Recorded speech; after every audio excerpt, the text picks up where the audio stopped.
till now we have done the approximate methods only in the time independent case. Okay, so now let's consider this time dependent case. Okay, so what is our problem now? Okay, let's put the statement of the problem. Huh? Okay, so we start with, let's say, okay, so let's consider some exactly solvable part of the Hamiltonian that we call H naught. Okay, so H naught we know exactly, so that means its energy eigenstates and energy eigenvalues are known to us, and to it we add some time. Okay, time dependent perturbation. What does that mean? So let me add some potential that's time dependent. Clear? Okay, such that our total Hamiltonian will be time dependent. So this is the problem we are trying to work out. Okay, so we don't assume any explicit time dependence in H naught. All the explicit time dependence comes in this V of t. Okay, so that is some external potential, or you consider it as the perturbation. Okay, so perturbation, in a sense, the magnitude of this very part, okay, for all times is smaller than the magnitude of this part, then we can consider it as perturbation. Okay, so total Hamiltonian will turn out to be time dependent. Clear? Okay, so there is a difference between the perturbation what we have studied in the static case, where there is no time dependence, and where there is a time dependence. We need to figure out what is the essential difference. Okay, okay, for that matter, uh, let's understand this problem clearly. So we know the eigenstates and eigenvalues of this H naught exactly. Clear? Okay, so but the eigenstates of this very part, this H of t, are not known to us. It does not form an eigenvalue problem. Clear? So this you should know. Why? The reason being, if you remember, so you are having this Schrodinger equation. So let me write. Okay. So you are having this H psi of x t. Clear? So this is your Schrodinger equation. So to have the stationary eigenstates of this very equation, or to get the eigenvalue equation out of this, is not an eigenvalue equation, it is simply a differential equation governing the time evolution of a state of the system. Clear? Okay, so to understand or to get the eigenvalue equation from this very differential equation, what you assume this h is independent of time, such that this psi of xt can be written as the product of the special part of the wave function and the time dependent part. Clear? So you write, okay, so if this is independent of time, so you write this psi of xt, so this factorization is possible. Clear? So space part and this time, while En will turn out to be the, okay, so let me write E, okay, for the time being, while E will turn out to be the energy eigenstate. Huh? Okay, so then you then solve an eigenvalue equation for this part. Clear? And these E will turn out to be the energy eigenvalues corresponding to this state psi. Got it? But it is not possible here. When you are having the time dependence in the Hamiltonian, you are not able to form the eigenvalue equation. Clear? Got it? Okay, so now what is the motivation, or what is the aim to study this kind of perturbation theory? Okay, or what kind of phenomena we need to understand? Okay, so we can simply solve this equation just for what? Let's solve this equation simply for this psi of x of t directly from this very differential equation instead of some eigenvalue equation. Clear? Okay, if I get now psi of xt, I can get every observable. Okay, got it? Okay, so our goal, first aim should be to understand this psi of xt. Okay, so we can put it in a different way. Okay, so the point is here, you can turn this perturbation you cannot put on for all the time. Okay, so let me give an example, then you can get what is the problem. Suppose you are doing some experiment.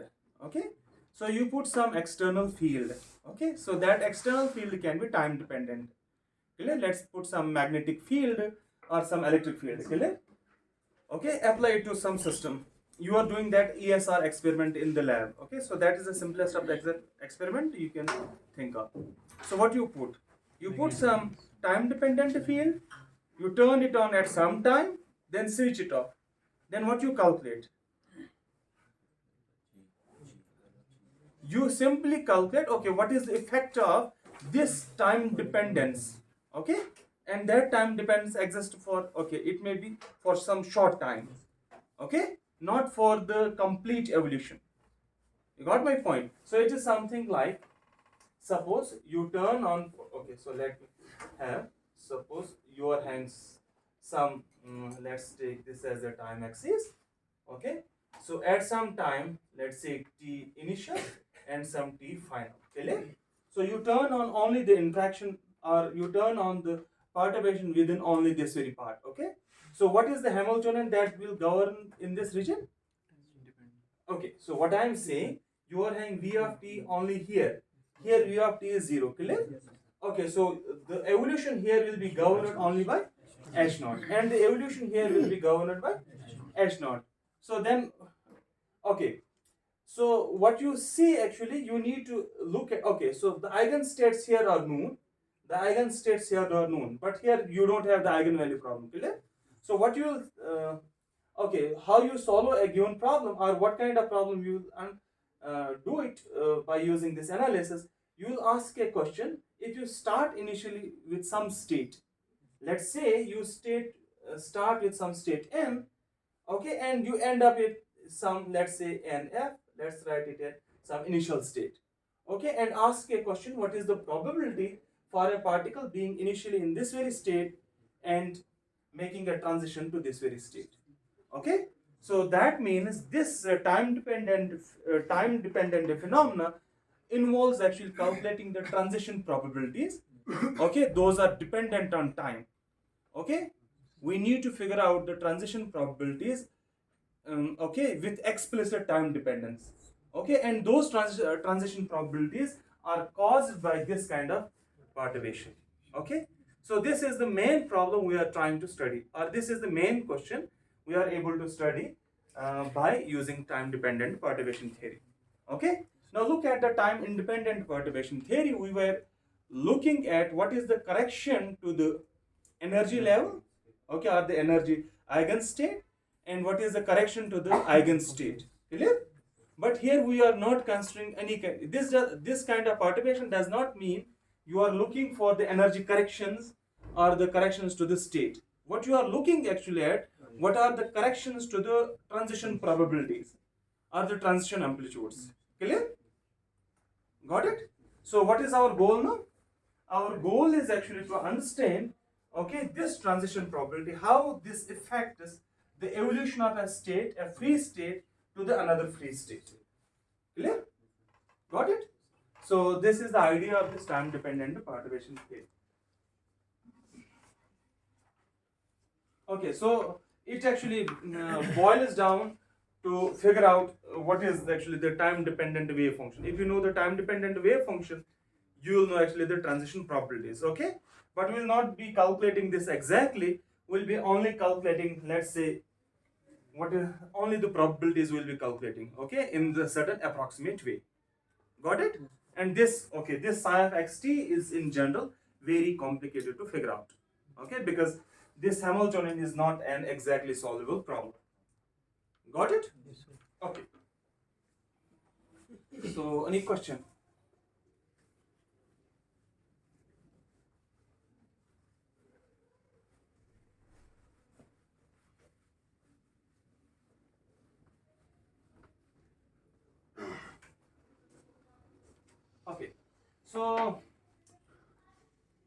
Okay, so to describe or to analyze these problems, time dependent problems, we need to consider how a given state evolves or how a given operator evolves with time. Clear? So there are different representations that gives us the concept of an evolution of a state or an operator. Clear? Okay, so you know a state that is simply a vector in Hilbert space. Clear?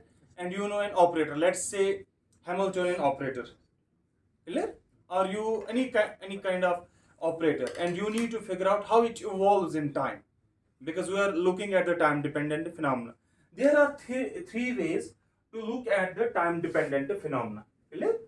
Mm. Or I mean to have actually the evolution of a state vector or an operator with time. Okay, so the first we know as the Schrodinger picture or the Schrodinger representation. Okay, Schrodinger representation says, okay, so state vectors evolve in time. They are having the explicit time dependence, but operators don't carry the explicit time dependence. Okay, they can be having an implicit time dependence, not an explicit time dependence. What does that mean? Okay, so you start from here, you start directly from the Schrodinger equation. Okay, so you are having this Schrodinger equation directly. Clear? So what is the evolution? The evolution of the psi is governed by this differential equation. Clear? Got it? Yes. Okay, so once you figure out, let's say you are having some observable, let me write O. O is some observable. Okay, it can be, let's say, the position operator, it can be the momentum operator, it can be the energy operator, anything. Let's take this observable. Let's calculate its average value. Okay, so you will calculate at any time the average value of this observable in this time dependent wave function. Okay, so that means you don't give this operator a time dependence. It may carry some time dependence. Initially it may be having some time dependence. Okay, that time dependence is not governed by this kind of equation. Clear? It may have something. Let's say you start with some operator that has having some time dependence. Let's say you are having some h e raised power minus t. Clear? So it carries some time dependence, or let's say h theta t. That means you turn on the Hamiltonian only t greater than 0 and t less than 0.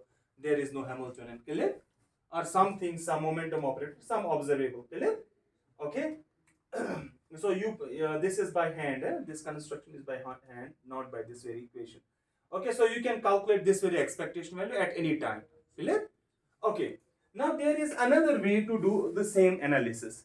Instead of thinking the evolution is governed by this differential equation, you take an operator. Let's define some evolution operator u of t, a unitary evolution operator. Okay, what does that mean? So it means if you are having some wave function at initial time t equal to 0, you active this unitary operator on it, you will get this time dependence in wave function. Clear? Got it? So how the time dependence of the wave function is carried? By defining an operator. That's a time dependent kind of thing.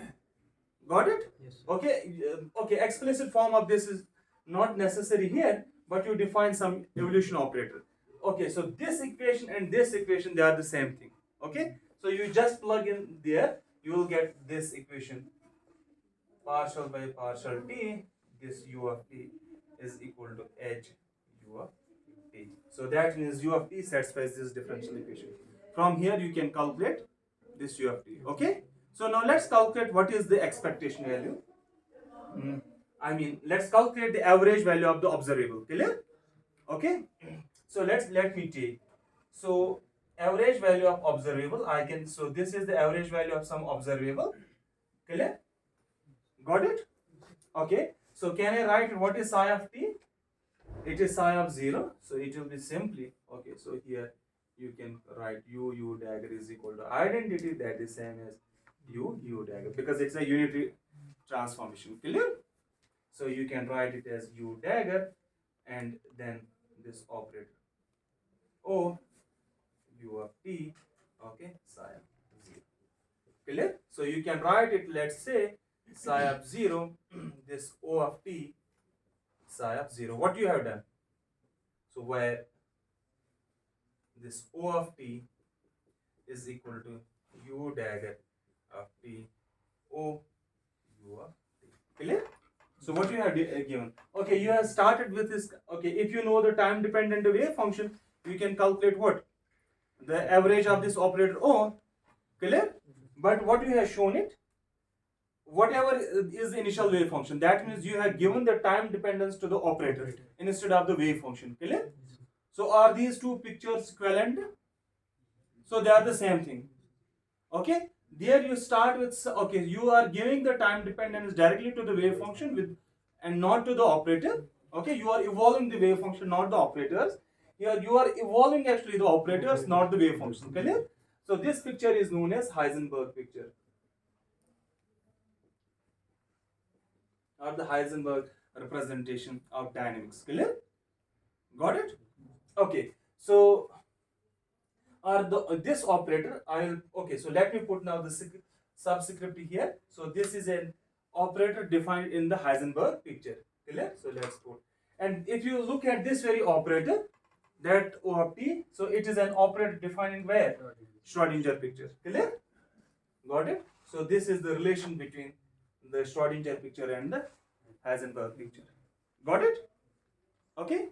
So now there is one more, okay, way to represent that. Okay, so here you are having an explicit time dependent wave function, no explicit time dependent operator. Here you are having an explicit time dependent operator, no explicit time dependent wave function. Clear? But if you are having something intermediate or the mixture of the two, okay, a mixture of the two pictures, we call that as an interaction picture or the Dirac picture. Okay, so that gives actually the time dependence to both wave function as well as the operators. Got it? So that's why we call it as an intermediate between the two or the mixture of the two. Okay.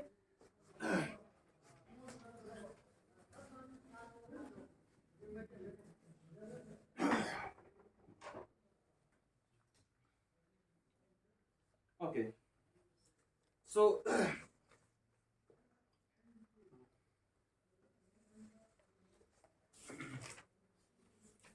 so what we have, so let's go to this very case. So let's take this very equation.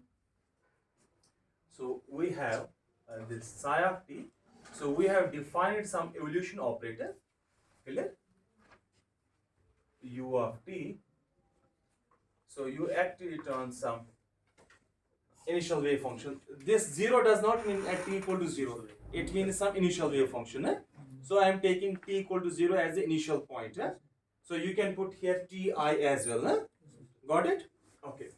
So now let's look. Okay, so let's try to get this psi of 0. So if I operate this u dagger of t on this psi of t, clear? So what I will get? U dagger t u of t, okay, psi of 0. So which implies what you got? Okay, so that is simply u dagger of t. It means u dagger actually reverses the time evolution. Okay, so it brings back the particle to the rest. I mean the initial value. Okay, so you can think it this way. Let's say you start at some t equal to 0. Let's say this is equal to t, this is the t equal to 0. And u of t actually you can think as evolution forward in time. Okay, so this is the evolution forward in time. Clear? Let's say this is the point t. Okay, t is equal to some tf. Okay, so let me write only t equal to t. Okay, at some time t. Now if you apply this u dagger, okay, so what you will get? So let me write, if you apply u dagger, so what it will give you? It brings back you to the same point. Clear? Got it? So that means if this gives you the forward evolution, this gives you the backward evolution. Clear? Got it? And this evolution is in the time, not in space. Okay.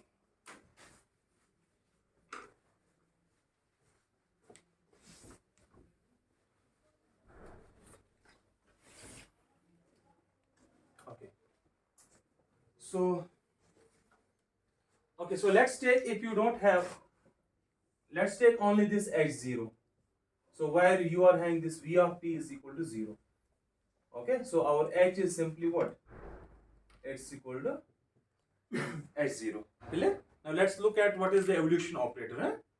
Let's try to figure out what is the evolution operator. Okay, so what you are having there? So you are having I H cross du. Okay, so let me write du by dt is equal to H naught u. So let me put a u naught here. So u naught means what? It's an evolution operator corresponding to only the H naught. Clear? So this is the differential equation I have just given you in the Heisenberg picture. So what you'll get? So you'll get this u of t is equal to e raised power. Since this does not carry any explicit time dependence, it will be simply I H naught t by H cross. So this is the evolution operator, or you can say it is simply the free evolution. So it will simply evolve the particle freely without having any kind of potential. I mean time dependent potential. Okay, so this H naught can carry anything. Time independent, it may contain, let's say, if this H naught can be, let's say, the Hamiltonian for the free particle. It can be the Hamiltonian in a potential, which in a static potential, clear? Like the harmonic oscillator, like the hydrogen atom, whatsoever. It can be any damn thing, but time independent, clear? Which we know exactly. Got it? Okay. So one more point to this thing. So if this carries, suppose you have perturbation is 0, so that means the evolution is free. But let's say if this carries time dependence, H naught is itself time dependent. Clear? It has some intrinsic time dependence, okay, which is not due to some external field. Got it? So then I need to solve in that case this very equation. Let me write du naught by dt is equal to H naught t. Okay, so if there is some implicit time dependence in H naught, okay, got it? So how to do it? Now how to solve this kind of equation? Because both are operators, is it? So you are having H naught and u naught, both are operators, clear? Okay, but if you can say this is a first order differential equation, so you should guess actually the what? What should be the solution? It should be in the exponential form. Got it? Okay, so how to do it? You need to solve it with certain initial condition. Got it? Although this is also being solved with an initial condition. What is the initial condition? Okay, so here the initial condition is u0 at t equal to 0, that's equal to 1. Got it? That is the initial condition. Okay, so we'll solve this with the same initial condition, but in a perturbative fashion. Okay, so what I mean to say, in a recursive way. Okay, so how to do it? So okay, so let's integrate it out. Okay, so let's integrate. So you can write it as like this thing, du naught, like this thing. So minus I by H cross H naught of t, u naught of t. Okay, can you write it as d naught? So just integrate it out. Okay, so let's integrate it out. So it will be simply u naught of t, okay, minus u naught of 0. You are integrating from 0 to t, clear? So we are integrating from 0 to t. What it will be? Minus I by H cross 0 to t. So let me write this dt first. Let me put it as a ds. So you are having H naught s because it is a dummy variable. Clear? So you have to put simply an integral sign. Clear? And simply I have okay, putting it as an s instead of t, because I am putting the upper limit to be t. Clear? So to just differentiate between the integration variable and the free parameter. Clear? So what is u0?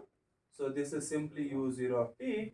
It's equal to, so it is 1 because u0 of 0 is 1 minus I by H cross 0 to t ds H naught s u naught s. Okay, so what I will do, so this on the right hand side, what you are having? U naught. Is it you are having also what? This is the value of actually u naught. Clear? So I will substitute this value of u naught here, like this thing. Okay. So let's put it in the recursive fashion. Okay. So it is 1 minus I by H cross 0 to t ds. Okay. So just understand it. So since it is at some time s. Okay. Okay. So this is at some time t. So I will use only for time s. Clear? So what is the value u of s? So it is 1 minus I by H cross 0 to, just tell me, s. Okay, got it? Because you have to get the value of the function u only up to time s. Clear? So that's why you are having s here. So let me write here d tau, okay, h0 tau, okay, u0. Clear? Okay. So what you get? So it is 1 minus I by h cross 0 to t ds h0 of s. Now look here in the first term, the u is free. There is no u. Clear? So look here. Here you don't have u. Here you don't have the u. And the next term contains what? So you can put as minus I by h cross whole square. So it's minus I like this say. Then what you are having? 0 to t ds 0 to s and d tau h0 s h0 tau u0. Now where is u0 tau? In the last term. And let's put again what? The value of u0. You put u0 again. So this is the value of u0. Okay. So then you will get this term free from where? Free from this u. Clear? Okay. So let's put.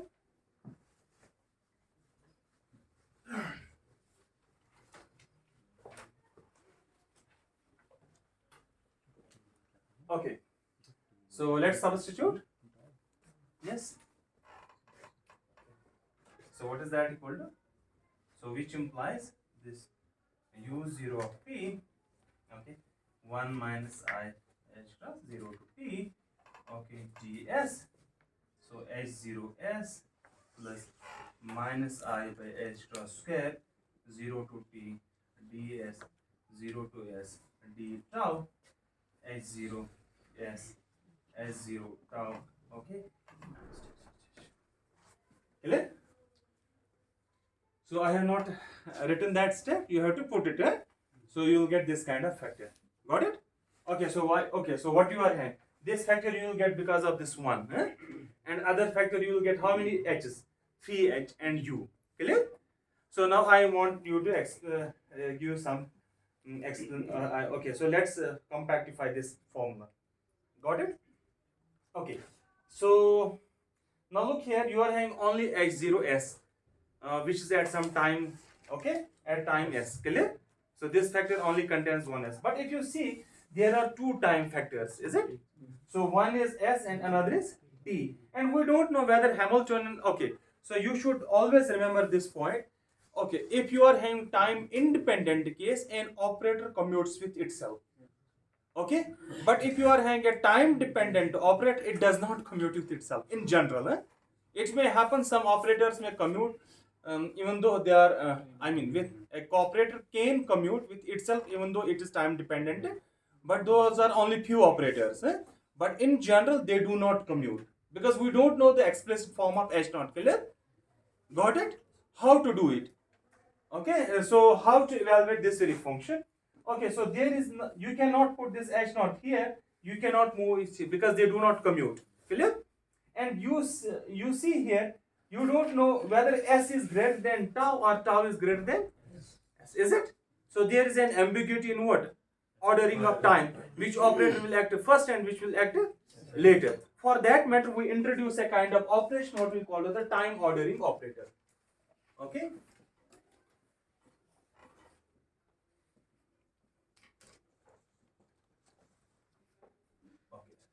So let's write time ordering operator T. Okay? T is chronological time ordering. Okay? Chronological in a sense, if you are having a string of operators, let's say you are having many operators in a product form, they contain different time arguments. You simply order them in the fashion of decreasing time. That means at the extreme right, you will be having an operator with lowest time, and the extreme left, you are having an operator with highest time. Got it? From left to right, you decrease the time. So it means like this thing. Let's say if you are having two operators A of t1, B of t2, okay? So it means like this thing. So if you are ordering them, so it will be simply A of t1. These are the two possibilities. So when t1 is greater than t2. So that means I have put an operator with the lowest time where? on the extreme right and the other operator at the extreme left. Clear? So let's say if you are having 3 operators, then accordingly you choose conditions. Okay, so I'll show you. So it can be like this thing, b of t2, a of t1. So this is also the possibility when t2 is greater than, so that means this is larger time than this thing. So this is a time ordering operation. Clear? Got it? Okay, so if you are having 3 operators, let's say a of t1, a of t2, let's say a of t3. So how you will do it? So how many possibilities will be there? There will be 6 possibilities. Clear? Okay. So you can be having this kind of T1 less than, okay, T1 greater than T2 greater than T3 and so on. So you have to define all those 6 possibilities.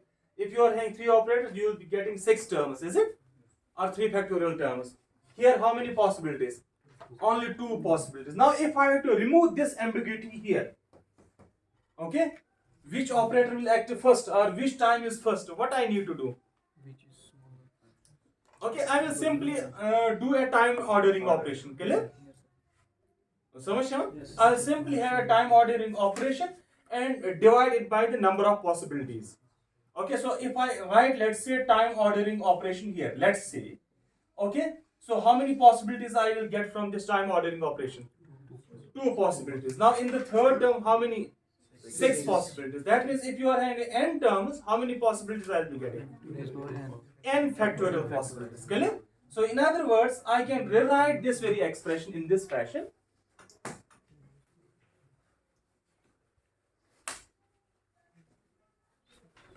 Okay, so I can rewrite this u naught of t is equal to 1 minus I by h cross, like this thing, 0 to t ds, okay, h naught of s plus minus I by h cross whole square 1 by 2 factorial, time ordering of this very integral 0 to t ds, okay, 0 to tau, sorry, 0 to s d tau, sorry, let me put it here,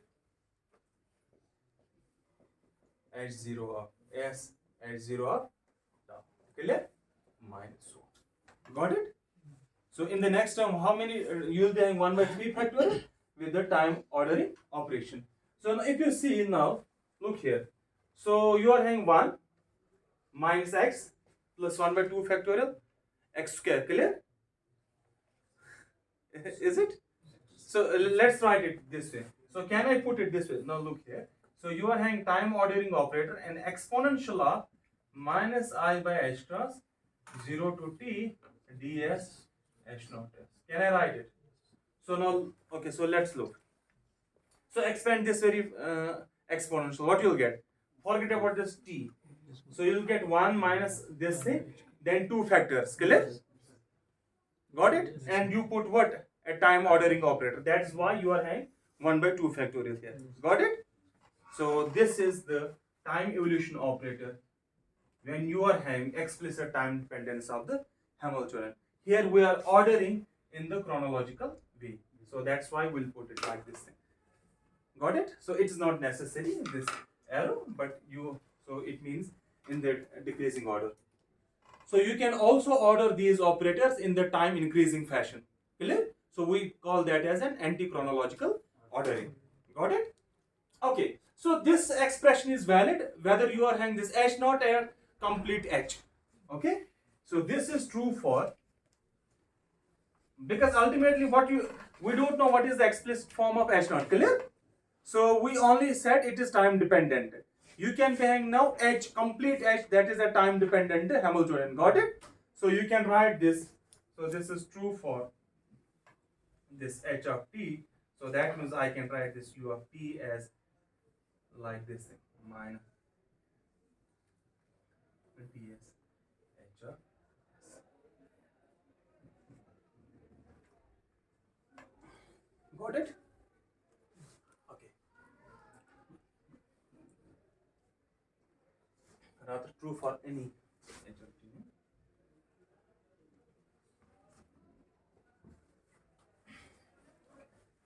So now let's go to the interaction picture. So You have written it? Yes, sir.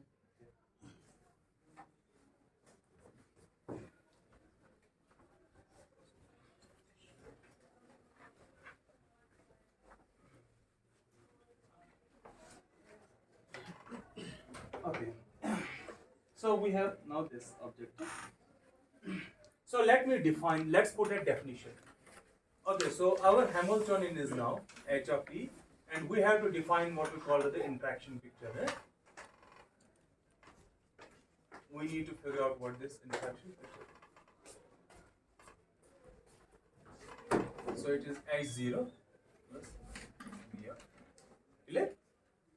Got it? Okay.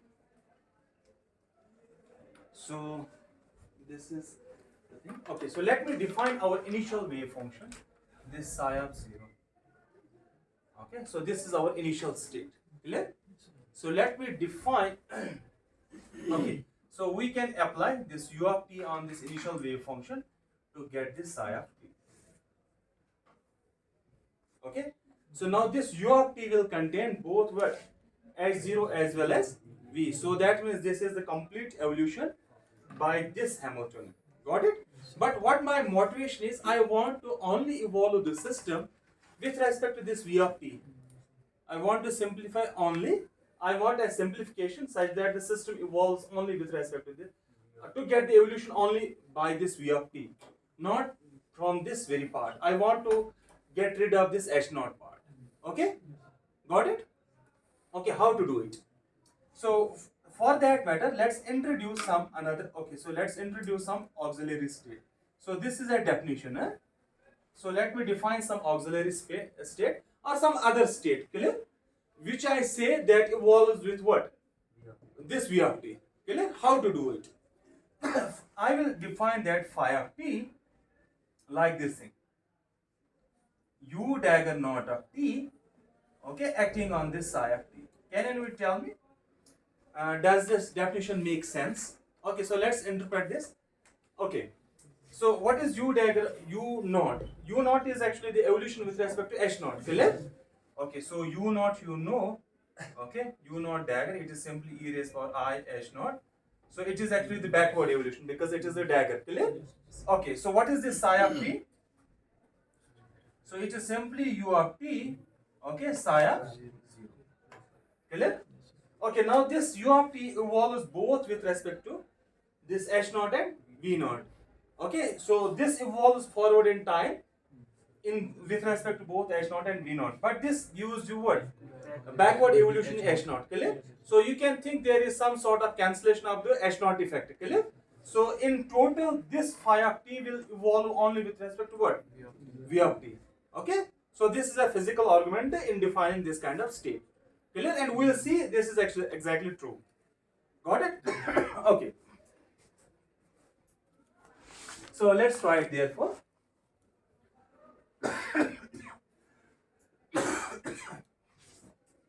So we have now let's try to figure out what is the equation of motion of this phi of t. So we have this equation I partial by partial t psi of t. Clear? So what is that equal to? So it is this h of t psi of t. It is our Schrodinger equation. Clear? Okay, so what is that equal to? So it is h naught plus v of t psi of t. Okay, so what is our psi of t from here? Just tell me what is psi of t?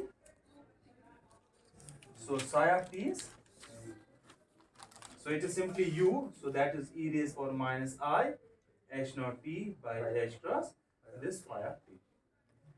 Clear? So this is simply your u naught of t. Got it? Yes. Any question? So let's substitute it here.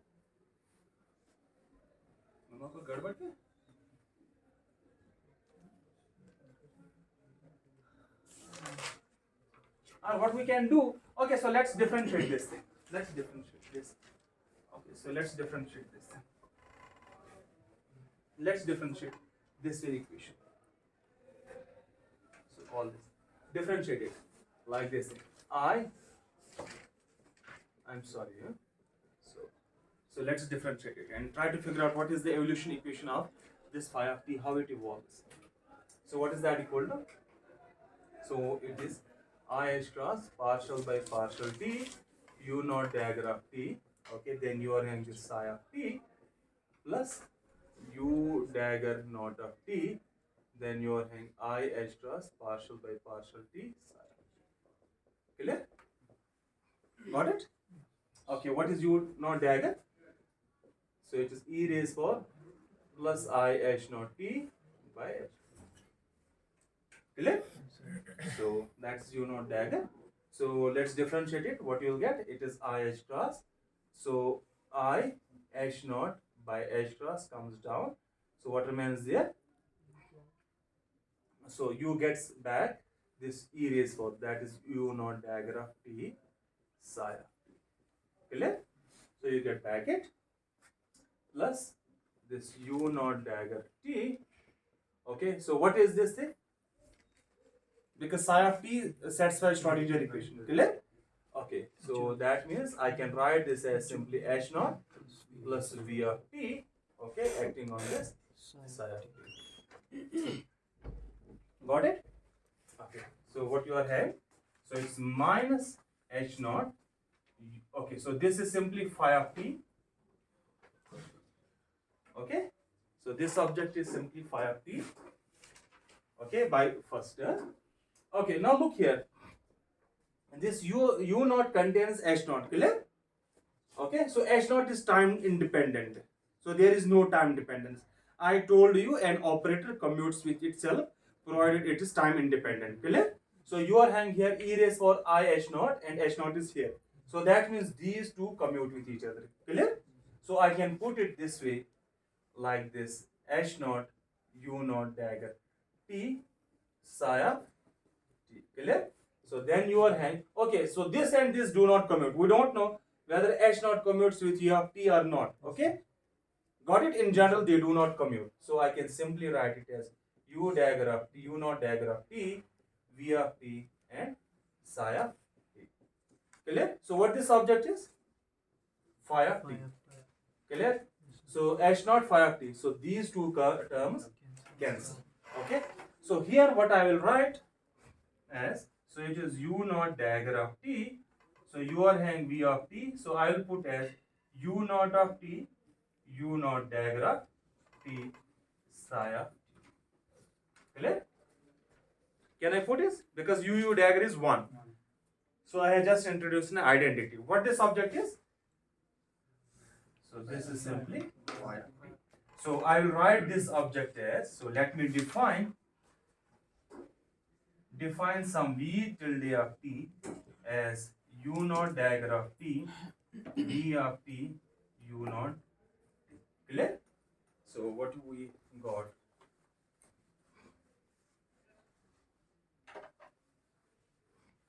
Okay, so we got I h cross partial by partial t, this phi of t, so that's equal to this v tilde of t. Okay, phi. So we call this as, okay, now look here, phi of t evolves with respect to what? Because this v tilde contains what? V of t, is it? So that means this phi of t evolves with the time dependent part of the Hamiltonian. Got it? That's v of t. Okay.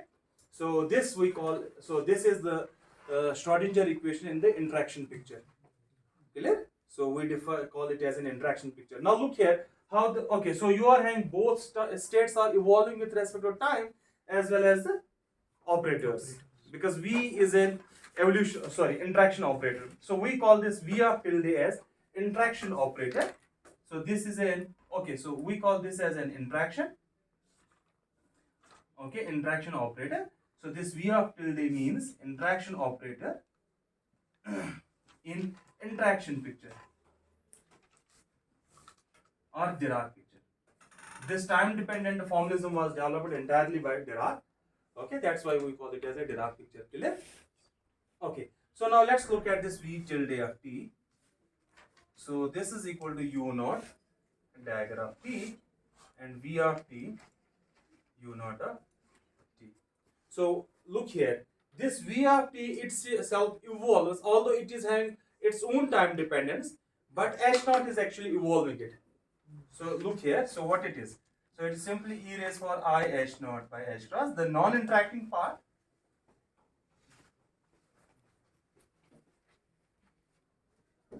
Okay. So now look here. So this, why we call it as an interaction picture. So you are having this interaction is evolving with respect to the free part of the Hamiltonian. Because H naught is, you call it as a free part of the Hamiltonian. It does not carry any interaction. It does not carry any this time dependence. Got it? So that means the operators in the interaction picture evolve freely. Okay, that's why we call it as the. So this is the concept from the Schrodinger picture. Because in the Schrodinger picture, if you see, so you evolve only, you evolve everything freely. Okay, with respect to that h dot. Got it? But there is an evolution of the operator itself. Operator evolves in time. So that is actually the Heisenberg picture. Got it? So you are having both the concepts are mixed there. So you are having a free evolution of an operator, and the evolution itself represents the Heisenberg picture. Got it? Okay. So this phi of p evolves then with respect to that v of p. Now you can calculate, okay, an operator. So like we have calculated the time evolution operator in which picture? Heisenberg picture. Is that true? You can say there exists a time evolution operator here in this case as well. Got it? And that evolves according to this equation, like this way.